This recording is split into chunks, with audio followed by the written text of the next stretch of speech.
Bibbione Pineda chiede una diversa attenzione a sindaco, a giunta e a tutti i consiglieri del comune. Mattinata di protesta pacifica quella di oggi all'esterno del municipio di San Michele al Tagliamento. Un centinaio di residenti che fanno parte della neonata associazione per la tutela e la valorizzazione di Bibbione Pineda ha voluto far sentire con forza la propria voce.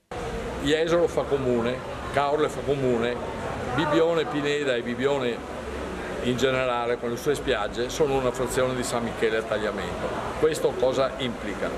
Implica non disattenzione da parte dell'amministrazione comunale, ma delle priorità diverse. Priorità diverse che, protraendosi negli anni, hanno prodotto un degrado. Stiamo parlando di strade dissestate. Ho ricevuto varie lettere come associazione che andiamo a costituire oggi pomeriggio per la valorizzazione e la tutela di Bibbione Pineda, da parte di persone disabili che non riescono con la carrozzina a entrare in casa.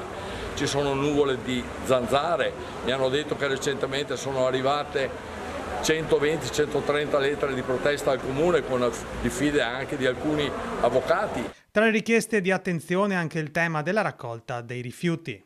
Io volevo dire semplicemente che fare la raccolta porta a porta in una località turistica in cui c'è un continuo andirivieni di turisti, anche stranieri, è una cosa totalmente insensata. L'associazione al termine della manifestazione ha incontrato il sindaco Flavio Maurutto, che si è augurato una collaborazione reciproca e si è detto disponibile a un incontro a breve. L'associazione chiede lo stanziamento di apposite risorse da parte dell'amministrazione comunale.